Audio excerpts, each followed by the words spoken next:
ৰাজনৈতিক দলৰ সমৰ্থিত প্ৰাৰ্থীসকলৰ মাজত এতিয়া দেখা পোৱা গৈছে এক উখল-মাখল পৰিৱেশ। অহা 2 মে'ত অনুষ্ঠিত হ'বলগীয়া প্ৰথম পৰ্যায়ৰ পঞ্চায়ত নিৰ্বাচনৰ বাবে প্ৰাৰ্থীসকলে এক প্ৰকাৰে সাজু হৈ পৰিছে। উল্লেখযোগ্য যে অহা 2 মে'ত অনুষ্ঠিত হ'বলগীয়া প্ৰথম পৰ্যায়ৰ পঞ্চায়ত নিৰ্বাচনৰ বাবে প্ৰাৰ্থীসকল এক প্ৰকাৰে সাজু হৈ পৰিছে। বাপতিসাহোন ৰঙালী বিহুক কেন্দ্ৰ কৰি চৌদিশে প্ৰতিজন অসমীয়াৰ মন উত্থপ্ত হৈ থকাৰ সমান্তৰালকৈ ৰাজনৈতিক দলৰ সমৰ্থিত প্ৰাৰ্থী আৰু সমৰ্থকসকলৰ মাজত বৈছে নিৰ্বাচনৰ গৰম বতাহ। যোৰহাটৰ বিভিন্ন প্ৰান্তৰ লগতে যোৱা 3টা দিনত প্ৰাৰ্থীসকলে নিজৰ মনোনয়ন পত্ৰ উত্তৰ-পশ্চিম যোৰহাট খণ্ড উন্নয়ন বিষয়া কাৰ্যালয়ত দাখিল কৰাৰ পাছত আজিৰ পৰা আৰম্ভ হৈছে ইয়াৰ পৰীক্ষা-নিৰীক্ষা। মনোনয়ন পত্ৰসমূহ সংশ্লিষ্ট বিষয়াসকলে পৰীক্ষা-নিৰীক্ষা কৰাৰ অন্তত প্ৰাৰ্থীসকলক যোগ্য বুলি ঘোষণা কৰাত তেওঁলোক আনন্দিত হৈ পৰে। তেনে দুগৰাকী প্ৰাৰ্থীয়ে আনন্দত আত্মৰা হৈ নিজৰ মতামত দাঙি ধৰি পঞ্চায়ত নিৰ্বাচনৰ সম্পৰ্কত মত প্ৰকাশ কৰে। নমস্কাৰ, মোৰ নাম শ্ৰীমতী মণিকা চেত্ৰী। মই 44 নং মধ্য সৰুচাই গাঁও পঞ্চায়তৰ 6 নম্বৰ ৱাৰ্ডৰ পৰা নিৰ্বাচিত হৈছোঁ। আজি পৰীক্ষা-নিৰীক্ষাৰ অন্তত হয়, আজি পৰীক্ষা-নিৰীক্ষাৰ অন্তত আমাক মনোনয়ন পত্ৰ দিছে। মনোনয়ন পত্ৰ দাখিল কৰিলোঁ। আজি পৰীক্ষা কৰিছে। হয় হয়। মনৰ অনুভৱটো কেনেকুৱা আপোনাৰ? আজি আপুনি এক প্ৰকাৰ নিৰ্বাচিত এগৰাকী প্ৰতিনিধি। ধৰক অনাগত দিনসমূহৰ বাবে আপুনি কাৰ্যপন্থা গ্ৰহণ কৰিব লাগিব, প্ৰচাৰ চলাব লাগিব। পৰিকল্পনাবিলাক কেনেকুৱা ধৰণে হাতত লৈছে?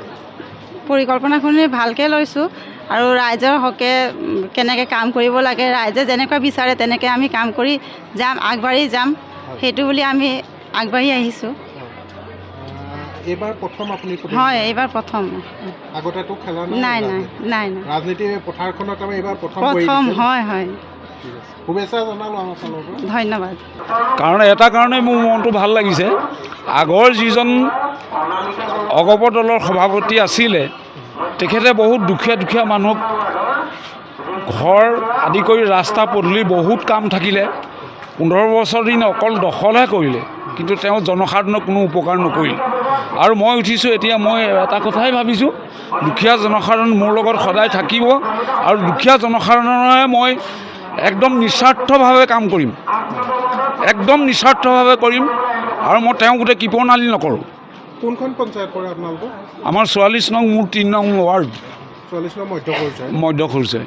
আপোনালোকে আপুনি আজি মনোনয়ন পত্ৰ পৰীক্ষা-নিৰীক্ষাৰ অন্তত ধৰক ওলাই আহিছে ভিতৰৰ পৰা, মানে পৰিকল্পনাবিলাক কেনেকুৱা ধৰণে হাতত লৈছে? মোৰ নিৰ্বাচনৰ ক্ষেত্ৰত মই জনসাধাৰণক বিলে যাম।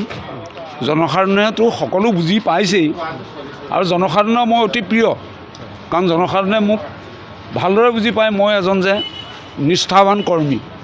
সেইকাৰণে জনসাধাৰণে মোক আঁকোৱালি লৈছে আৰু মই জনসাধাৰণক নম্ৰতাই ক'ম যে ভোটটো মোক দিয়ক, ভোট মই খুজিম আৰু দিয়াটো দায়িত্ব তেখেতসকলে, আৰু মই একদম নিশ্চিত তেখেতসকলে মোক ভোটটো দিব আৰু মই জয়যুক্ত হ'ম।